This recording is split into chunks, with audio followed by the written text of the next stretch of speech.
This is Valley News Live at 5. Good evening, everyone. New tonight at 5, rideshare drivers are on edge tonight after the weekend brought citywide warnings in Minneapolis as robberies and armed carjackings of Uber and Lyft drivers continues to spike, with officials saying at least 2 drivers are hit by criminals every day. But what's going on here in the Valley, and should rideshare drivers start preparing for the worst? Valley News Team's crime and safety reporter Bailey Hurley spoke to police and local drivers today. She has our answers. Brian Widener has been driving full-time for Uber for a little over 3 months now. I try to put as much confidence into them as they do with me. He says seeing the news out of the Twin Cities this weekend was somewhat of a wake-up call for him and his rideshare driving friends. It's like, wow, it's really happening, and it can happen anywhere. He says throughout his time with Uber, he has thought about adding safety measures, including putting up a barrier between the back seat and himself, as well as interior and exterior cameras. But he says he has yet to pull the trigger. I don't think it will happen, but you never know. Both West Fargo and Fargo police say they haven't been called to any robberies or carjackings of rideshare services, and the only somewhat similar call Moorhead police have responded to was the murder and attempted robbery of a Doyle taxi cab driver earlier this spring. I've had some close calls, and it just really depends on the people's demeanor. If they're like really fidgety or really can't stand still or can't keep a conversation with you, that's a red flag right there. Widener says he has his own set of safety rules, including staying away from downtown, not picking up additional passengers during an ongoing ride, and refusing service to riders when something doesn't seem right, encouraging other drivers to make their own rules too, saying it's better to be aware and prepared. Just be mindful of where you are, and if it doesn't seem right, go with your gut. In Fargo, Bailey Hurley, Valley News Live.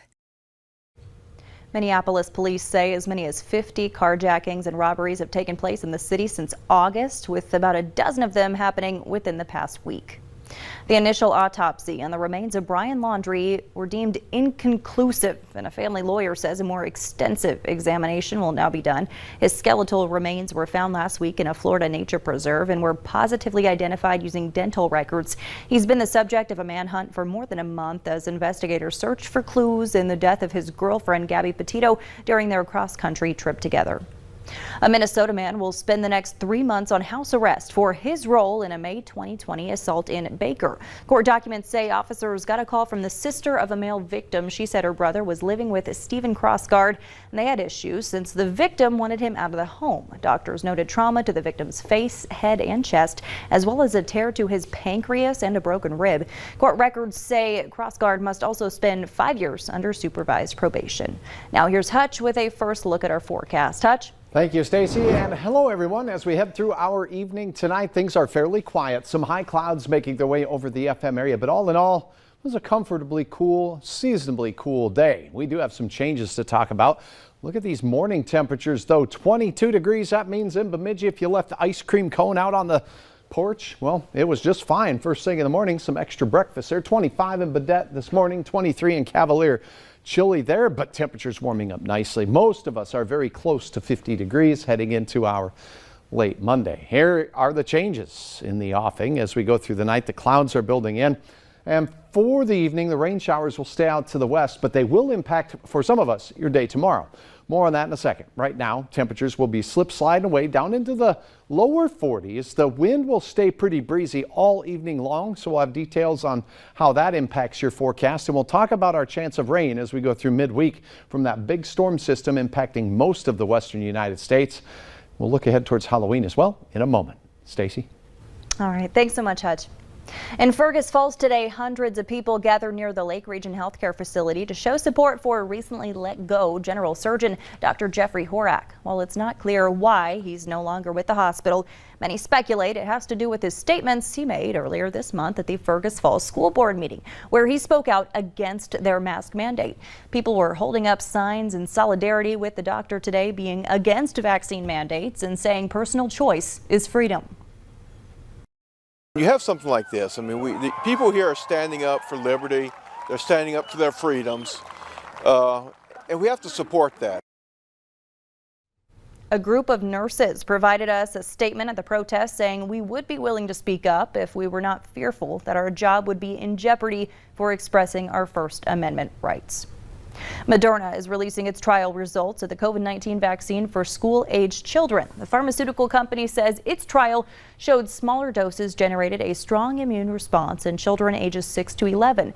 More than 4,700 kids participated. They were given two 50 microgram doses of Moderna's vaccine 28 days apart, which is smaller than the 100 microgram doses given to adults. Moderna says the kids' antibody response kicked in 1 month after the second dose. The trial has not been peer-reviewed or published yet. Today, the Biden administration is announcing steps to make rapid at-home COVID testing more available and affordable. The announcement comes as businesses prepare to implement President Biden's mandate that employees get vaccinated or get regularly tested. Reporter Alice Barr has details from Washington. With more employers, schools, and businesses requiring proof you're COVID-free, the White House is working to make millions of at-home rapid tests available at a low cost for every American. They don't want to wait the several days it takes to get the results back from a lab. They want the instantaneous results that they can get at home. The Biden administration is helping streamline the regulatory process, including a $70 million investment from the National Institutes of Health, aimed at making it easier for test makers to scale up production. Federal agencies also identifying more manufacturers that can shift to making affordable at-home tests. We're trying to ratchet down the price so people don't have to pay $15 for a test. We're trying to get that down into single digits quickly. It comes amid pushback to President Biden's impending order requiring all companies with 100 or more workers to mandate COVID vaccines or frequent testing.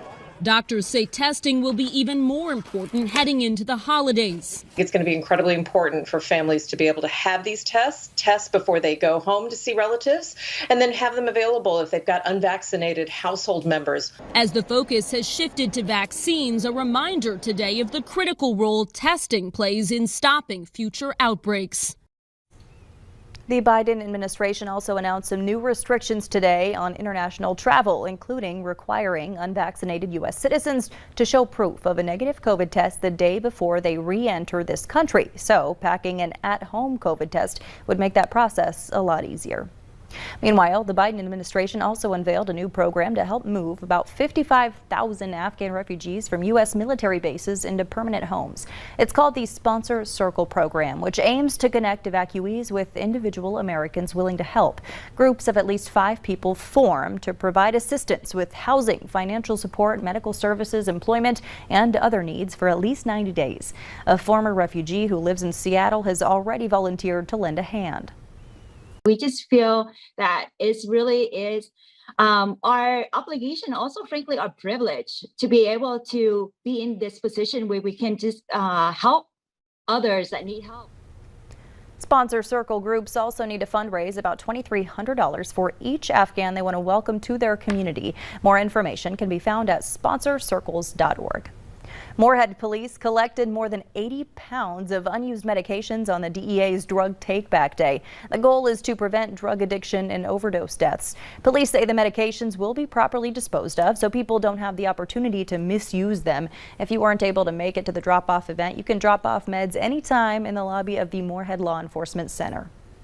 North Dakota's Sober Ride Lift Codes are available for Halloween weekend. It's a program to remove impaired drivers from North Dakota roads.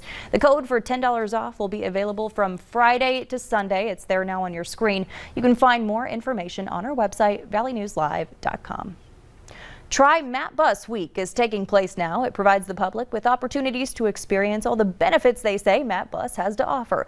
Bus fare will be half price on Monday through Friday, so it'll be 75 cents for adults and 40 cents for kids, elderly, and the disabled. It'll be fare free on Saturday. For more information on the incentives being offered, log on to our website. A bomb cyclone lashed out in the West Coast. Later on Valley News Live at 5, we'll take a look at the damage the storm left behind. And as we head into a new work week, temperatures not too bad to start things off. We do have some changes impacted by that very system that Stacy was just speaking of. We'll talk about how it does impact the week ahead coming up. Join me. Weather is next.